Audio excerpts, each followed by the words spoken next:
वहीं वंदे मातरम को जनगणमन के बराबर दर्जा दिए जाने के मसले पर दारुल उलूम के तर्जुमान मौलाना सुफियान निज़ामी का बयान सामने आया है। उन्होंने कहा है कि मुसलमानों को वंदे मातरम से कोई एतराज नहीं है और ये मुल्क का मामला है, इसलिए इस फैसले का इस्तकबाल किया जाता है। हालांकि उन्होंने ये भी कहा है कि किसी शख्स को जबरन वंदे मातरम पढ़ने या बोलने पर मजबूर नहीं किया जाना चाहिए।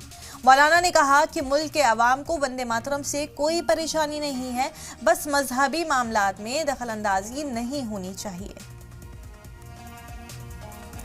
हम किसी से ये नहीं कहते कि जो हम कर रहे हैं वो आप करिए, और ना हम किसी से ये तवक्को करते हैं कि जो आपके मज़हब की चीज़ें हैं आप उन्हें हमारे लिए अनिवार्य करें।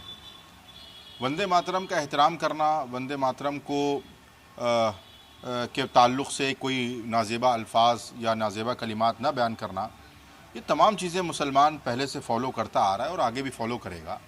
बस हमारा एतराज़ ये था कि जिसको हुकूमत ने तस्लीम किया है कि हम और हमारी मज़हबी शनाख्त के ताल्लुक़ से हमारे लिए ये चीज़ अनिवार्य न की जाए, क्योंकि इसमें जो उच्चारण हैं, जो जो जो चीज़ें हैं वो यकीनी तौर पर हमारी मज़हबी तालीमात के ख़िलाफ़ हैं। इसलिए जो जिनके मज़हब के ताल्लुक़ से ये बातें मना नहीं हैं और उन पर पाबंदी नहीं है वो करें, हमें उससे कोई एतराज़ नहीं है।